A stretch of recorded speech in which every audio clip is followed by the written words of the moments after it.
I love you.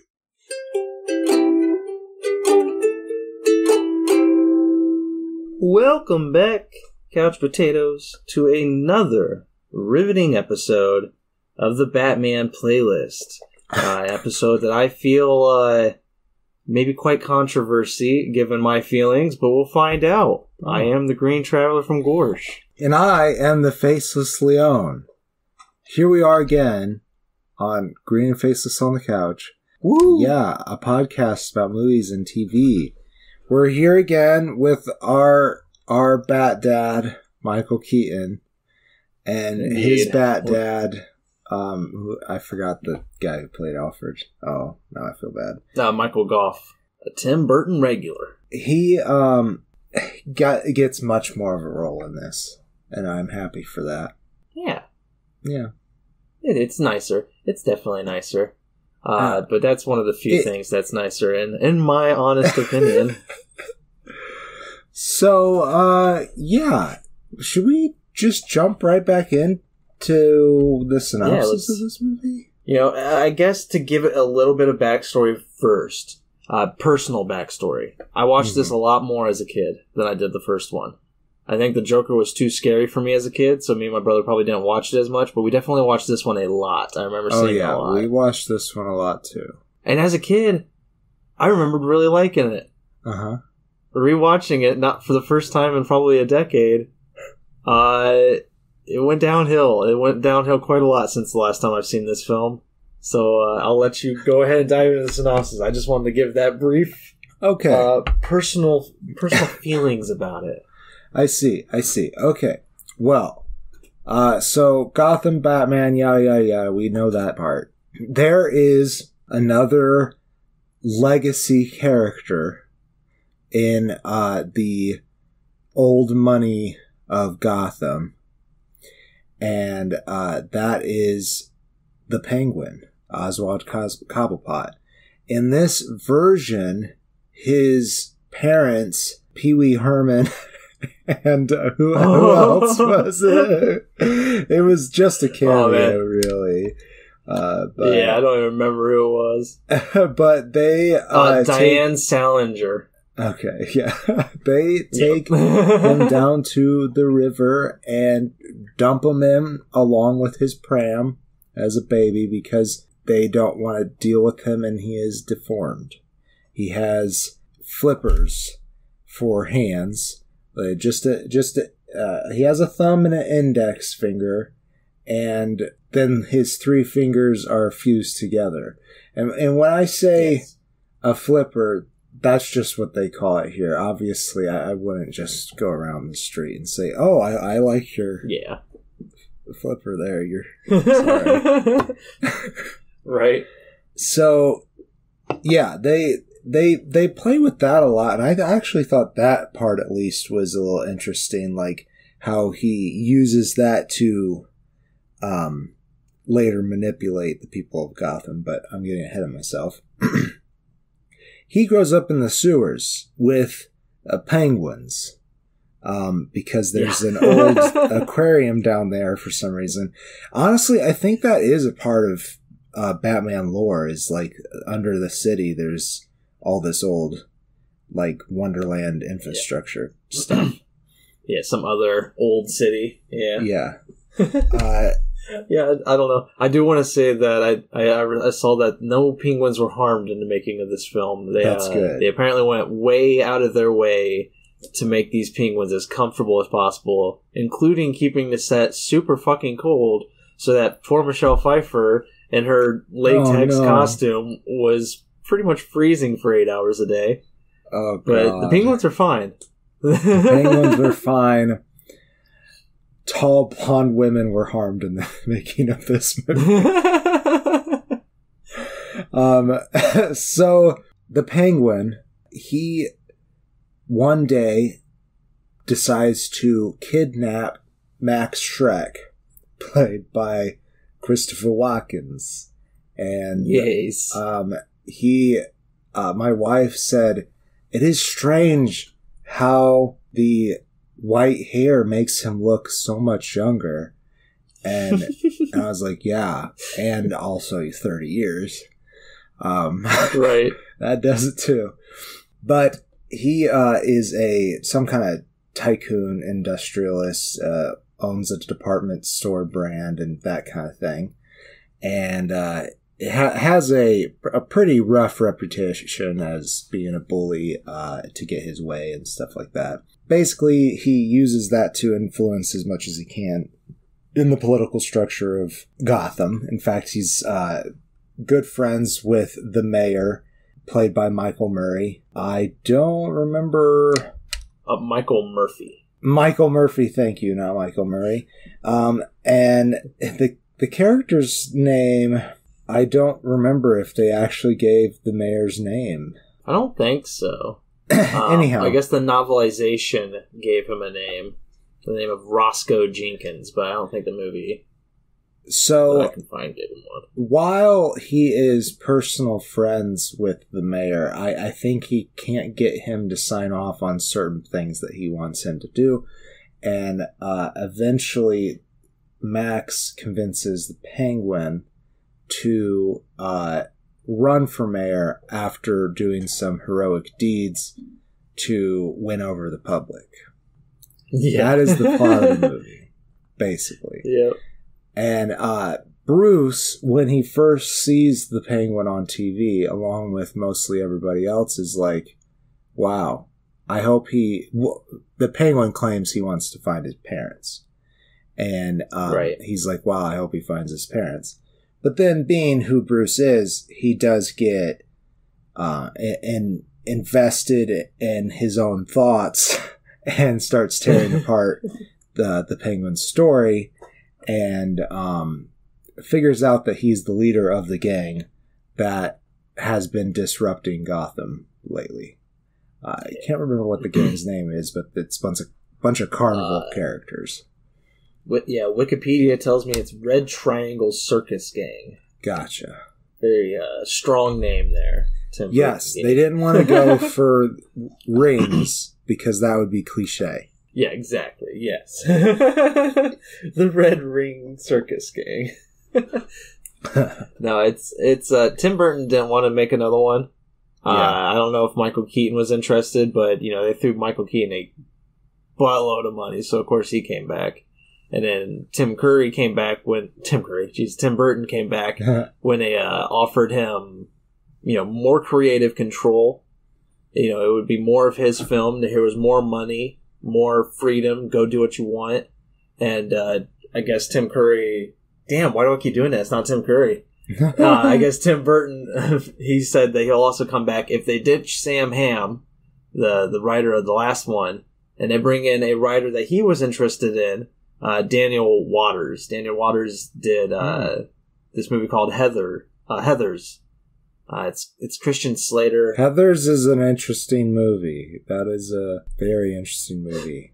Well, secret review of Heathers. Yeah, because I can't remember where I watched it, but I don't think I watched it in the best of circumstances because it doesn't ring a familiar good bell. Heathers does, doesn't.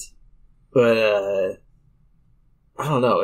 There's something about Batman Returns that coming back to it. It was mostly the script that bothered me. Also, it's like I remember Michelle Pfeiffer's Catwoman and loving her, but her origin story. Yeah. Is the dumbest fucking thing I've ever seen. It's almost like, and I've seen the Halle Berry Catwoman film too. It's just as bad as that. They took these two characters and made them a lot more literal than I feel like. Yeah, that I'm used to them being interpreted as, anyways. As we have seen in film, anyways, the interpretation of the villains have been quite literal so far. Yeah. So it is keeping with that trend. So Michelle Pfeiffer has 9 lives, apparently. Yeah, apparently. She gets... this is spoilers, but it's very early in the movie, and a very old movie. She finds out that Max Schreck is doing something, but she really didn't seem all that concerned about it. Really. She's his assistant / secretary. That's in contention for some reason. And she gets shoved by Max out the window. And she gets... The movie wants to portray to you that she gets saved by these alley cats that come and scratch and bite her, but really she got saved by the 4 awnings that she fell through. You know, they slowed down her fall. Sure. It's a good scene, don't get me wrong. Her getting pushed out and then like all the cats coming to her, I do like it. But it makes no fucking sense. No. Because it's like, when she sits back up, I'm like, is she supposed to be up? Like, what's happening here? Like, there was no transference of, like, magic or, like, does she have cat powers now? It's very confusing. Always picked up as a kid, and I feel like that is there for you to pick up if you want to pick it up that way. But I also feel like there is this other level of it where those awnings saved her life. And she just very badly concussed, which I feel like that scene when she comes home, that's pretty good. I've seen some concussed people, and it is not pretty. In fact, she probably does a great job. More pretty. That's right. Prettier. I think prettier is the word. Yeah. Prettier is the word. She does it better. She does. I mean, her acting in general is great. Like, everybody does do a good job. Like, there's not a single individual that really sticks out as doing a bad job. You know, everybody's doing a very hammy, comic booky performance, and it works really well for the atmosphere that Tim Burton's trying to supply here. But it's the script. It's the script that really just bothers me because, for one, even though I love Danny DeVito as the Penguin, I hate Penguin. That character is such a really sleazy, disgusting dick. Like, his treatment of women is just awful, and it's so present. It's more prevalent than I even remembered as a kid. Oh, I was watching 100%. It this time. He would just keep throwing out lines. I'm just like, oh, ew, come on. But I think that really kind of shows how prevalent that type of character was in media when we were growing up. Like, there's a lot of people like that. It felt normal that people would even say stuff like that. The physical design alone is present in like 4 other Tim Burton projects. He has a lot of characters that look the exact same as Penguin. That's probably true. More of his stop motion stuff. It's all a reference. It's all a reference to this. His favorite movie he ever produced. Batman Returns. Oh, man. I remembered it being so fucking good as a kid. And I think a lot of it was just because like when they have the action scenes, it's great. The action scenes are super entertaining. And, you know, seeing Michelle Pfeiffer as Catwoman, she does a great damn job. Yeah. Like, that character is kind of menacing when she's coming at you, and occasionally also flirtatiously intimidating. Right. So it's just like, I think it kind of... So Michelle Pfeiffer does an amazing job with it, but the script really kind of focuses, I think, too much on the sexualization of the character. Yeah, it really does. Yeah. Even her costume is it's just a bunch of stitched up, like, she takes a very small dress and apparently makes a full body suit out of it. I don't know. Like, yeah, she must have found some other lever. It was even surprising to me that she pulled that out of the closet, because I would not imagine her character having a dress like that. The character that she was portraying before, at least. It was like long before she worked with Shrek.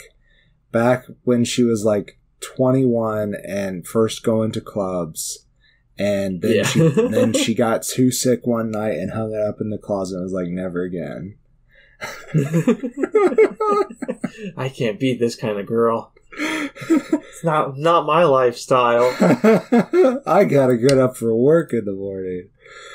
Man. I do like the character that she was before the accident, but I feel like watching it this time, while the change between Selena before the accident, before the attempted murder and after, it still is the same character. I feel like everything that Michelle Pfeiffer does is very well justified. It's not that she has magic cat powers, I feel like. Even though the movie almost presents it that way, and especially at the end of the movie. Yeah, that, by the way, fun fact, the Catwoman standing up at the very last shot, spoilers, sorry, but the one looking at the bat signal, it wasn't Michelle Pfeiffer, it was a body double. Yeah, I kind of figured maybe. Yeah, she had already left, I guess, because I guess they presented it to producers without that shot, and the producers were like, "No way, you're killing Catwoman. You're not. You can't do that." And they were just like, "All right, we'll do one reshoot. We'll throw in a body double, make her put on this latex costume." And that costume, by the way, to give Michelle Pfeiffer props, because I just want to give her a lot of props. I love her Catwoman. It's great. Yeah. She had to be, like, super powdered up and, like, wedged in that suit. There's no other fucking way she can get in that suit. Like, it is, like, I'm just assuming. I don't know if that's exactly what they had to do. But I'm some just people like that, you know. Yeah, definitely. I'm sure she had a blast because it looked great on her. But, like, it's just, to give her props again, that studio is freezing because they have to keep the penguins happy. Yeah, like, man, Ipa should better have given them, like, a kudos certificate or something like that. Way to hold up your penguin actors over the people on set. That was good of you. I bet Batman's warm, though. Batman's warm as fuck under that thick ass rubber. Well, they gave him a bit of a better suit. He has I do more agree. Turnability. Yes, it doesn't look like he's. Yeah, a little bit, not perfectly, but not a little very bit. much, but enough to make it not look like he is looking with his chest. The most amazing thing is he can rip his mask off and it takes his makeup away too. Yes, it's funny. That was great. Quite good. I also like that he just ripped the mask off like he has $1 billion or something. I also like that he does it in front of two bad guys. Yeah, right? It's like, Bruce Wayne, why are you dressed up like Batman? What are you doing? That's good shit, man. That's the thing. As much as I do, as much coming back to this, I found that I hated this movie more. It still is fun. It still does have a lot of good moments.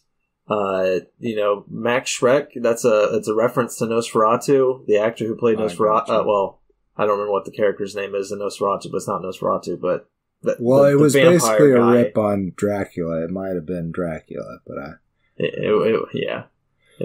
is Count something, I'm sure. But yeah, Max Schreck was the actor's name. And so that's a nice little reference for, somebody like Tim Burton with his little horror styled atmosphere for Gotham. That was, and I don't think he was a character in DC Comics before. So like, is he now? Brand new villain for a movie. So that's a bold choice. Yeah, for sure. Max Schreck. I kind of want to know. No, they don't even have a hyperlink on Wikipedia for Max Schreck. He's not important. Oh, and here's one. Okay, but that's for the actor Max Schreck. Okay. I mean, there's not. I'm sure there's more to say. You could definitely see that there was more budget for this movie for the sequel. From the first frame, you could see that there's more people, there's more stunts going on, there's a bunch of fire. Yeah, there is a lot of that. And like you said, the action scenes are pretty tight, except when the Batmobile just stops, is stuck at a dead end, lifts itself up on this round thing, and swivels around. Me and my wife were just laughing. So yeah, I love the Batmobile's goofiness in this, but that also reminded me Batman's kill count pretty high in this movie. Yeah. I didn't personally count, but there's literally a guy that he like attaches TNT to and pushes backwards into this like enclosed area, And the guy just like looks down, sees the TT, looks up at Batman. Batman just smiles and like, and then you have the shot of him walking away, and there's just an explosion in the background. Just like, the fuck, Batman? Like, holy shit. Well, he hasn't learned yet. And I guess I do also like there's a tiny bit of continuity with Batman's love interest from the last one. Vicky Vale is not in this movie. But Batman is suffering from that a lot in this film. He's going a lot. He's suffering heavily from like loneliness, specifically because he's not in a relationship. So that's why when Catwoman comes out, Batman's a little confused. He's just like, "Well, do I hit this woman or do I make out with her? Like, what do I got to do here?" Is she a vigilante like me, or is she doing something? Yeah, and Catwoman's not really that much of a thief in this movie, I would say. It's all about the vengeance story. And I thought about it, and I don't know if we will ever watch the Halle Berry Catwoman movie. I will say that I have watched it more times than I wish to admit to. But no. Her storyline in this is basically the same story as in that Catwoman movie. That's what I'm saying. Like, it's just as bad. It just has a little bit more of a Tim Burton flair. Right. But it's like, I don't think that ever happened in the comic books. Where are they coming up with this story that they used twice? That Catwoman movie is supposed to be in this universe, in this Batman universe. So it's just the exact same origin story. It's just they fleshed it out into a full film. Like, they were supposed to get Michelle Pfeiffer back for it, but she did not want to. And so I think after like years in production hell, then they just like redid the whole film, but with Halle Berry and a new director and everything. Well, the costume I like better. I actually don't mind this costume, but I like Halle Berry's costume. It's a bad movie, though. Secret review of Catwoman. I don't remember Halle Berry's. I think I only remember Halle Berry's costume because it's sleazy, right? Like, isn't she showing a lot? It's Catwoman before the last 10 years, Greg, so yes. Yeah, she's literally just wearing a bra top with, like, 2 belts and in pants. Yeah, that's awful. Yeah. Make us watch it, Couch Potatoes. Go to patreon.com/green and faceless. Sign up for our tiers. Look into that. And force us to watch the Halle Berry costume, the movie. You're a bad person. And so am I. Because, I'm not going to say that it lived in a nightstand next to my bed along with the portable DVD player. I'm not going to say that. But you're not so did okay, but I'm also not going to say that several other movies lived there too, okay? Yeah, Porky's. No. I honestly, dude, I feel like I don't know. If Porky's wouldn't have turned me off from watching dirty movies, I don't know what would. Right.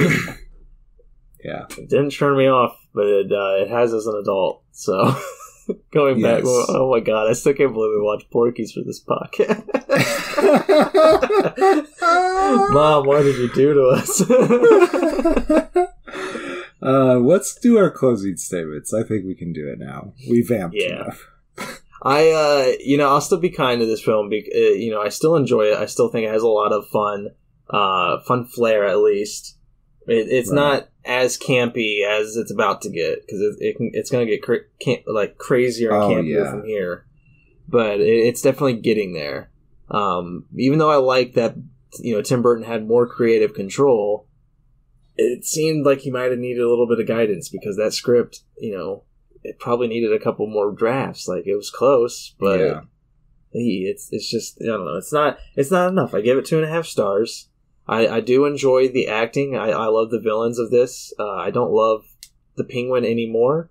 I like his villainous plot. I like that Moses, trying to annihilate the firstborn child of everybody from Gotham. Like, that's a pretty sinister and crazy, goofy plot. So like it kind of works.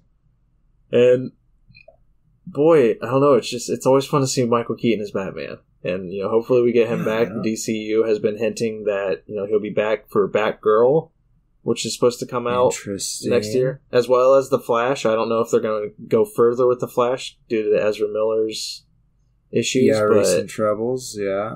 Yeah. And then I don't know if they're going forward with Batgirl any longer because that was a Joss Whedon project, so who knows if those projects are still happening. But if we can get Michael Keaton back, I'm here for it because I love Michael Keaton as Batman, and I'm kind of sad that we only got 2 of those films. I would be so happy if either of those movies came out. Obviously, it's okay. We can recast people. This is allowed to be done. Let's just look at the Batman series here. The next movie we're going to watch was supposed to star Michael Keaton, but it doesn't. Nope. They didn't even get Tim Burton back for that. No, they sure didn't. That might not be the next movie we watch, but it is the next live-action movie we watch for the playlist.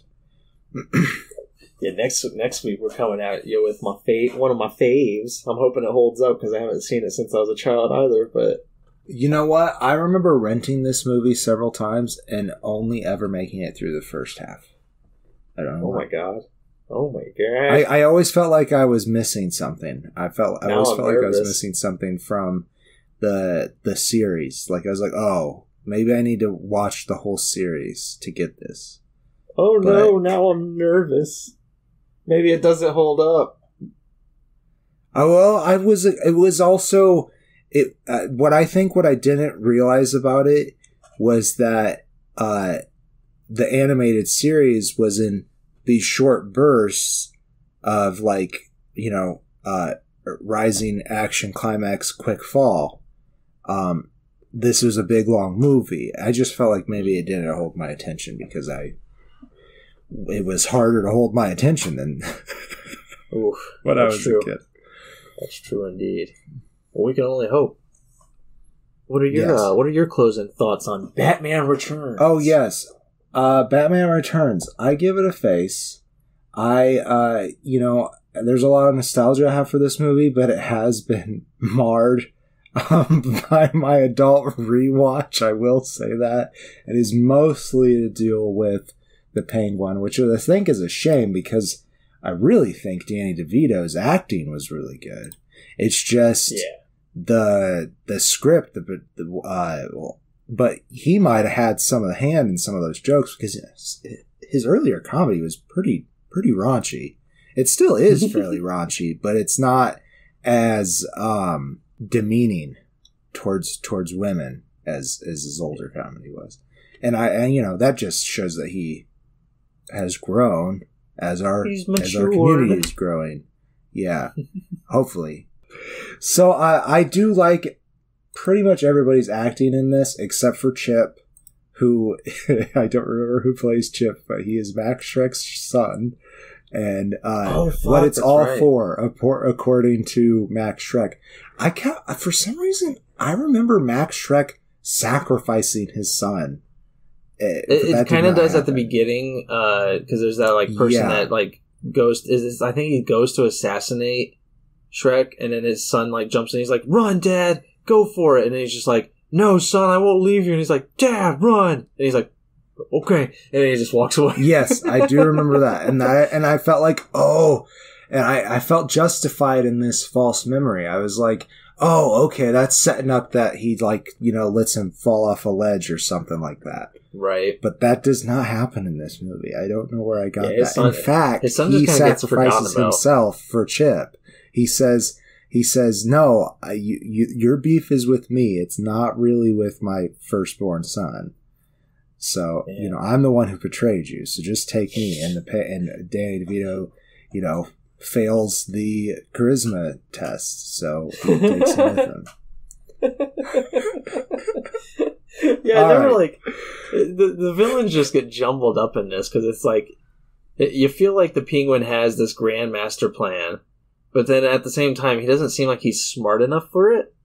And then Shrek also just seems even confused, like where if he's the leader, like if he's in charge at times, if he's not in charge at times, like there's just too much going on with the villains. Like, oh, also, I never quite understood why the Catwoman was so pissed off from that first encounter with Batman that she felt like she had to gang up with the Penguin to kill him. Yeah. I even sent you. I sent you a text halfway through watching the film because that when they team up, right. when the Catwoman comes to the Penguin and is like, we need to work together to get rid of Batman. It's a PG-13 film, right? Let me get this straight. Let me make sure it is PG-13. Oh my god, yeah. I'm pretty sure it is. Yes, it's PG-13, but dude, that was a pretty wide range. You could get away with quite a lot. Yeah, it was 1992. Fun fact, actually, it came out June 19th, 1992. So when you call this an old film, I just want you to know. Oh my god, this was on my birthday? Yep, yeah, it was released on your birthday. So holy remember shit. that. Remember that when you called it an old film. Like the literal... Well, it is. I mean, it's almost exactly 30 years old. That's not old. You're not old. I'm fucking old. For a movie. If I were a film, I'd be old. And you know what? Some films have more polymers than I do. Okay? So, I must be pretty old. Who knows when this will all fall apart. It's okay. You never know. We'll grow old. It's okay. I'm old. I'm over my shelf life. But yeah, in being a PG-13 movie, when those two team up, there is a line that I texted you because I thought it was hilarious. Because I was imagining all the parents in the theaters bringing their kids to watch this movie, thinking it was just going to be like a cheesy Batman film with maybe a couple horror scenes. And then the Penguin walks into his apartment, and the Catwoman is laying on his bed, and he says something along the lines of, "Just the pussy I was looking for." Yeah. And I just remember, I texted you a picture of parents. It wasn't a picture; it was emojis. I'm one of those old millennial kids who speaks mostly in emoji when I text. But I was just like, the parents, just the heads exploding. Just like, what? My kid just heard that. I want to know how many people were just absolutely pissed off by that line. Well, they did bring their kid to a PG-13 movie, so you can't buy your own ticket unless you're 13 years old. Joke's on them. You know. Joke's on them. Same with fucking Deadpool, you idiots. And with that, I think that's our show. Indeed it is. I am the Green Traveler from Gorsh. And I am the Faceless Leone. Thank you so much for listening. Safe travels, and good night. Green and Faceless on the Couch is a proud production of FictionWorks 19. Are you a fan of the show? Feel free to contact us at greenandfacelessfans@gmail.com or visit our Patreon page at patreon.com/greenandfaceless. Don't forget to comment, like, and subscribe, or rate us on Apple Podcasts. Thank you so much for listening.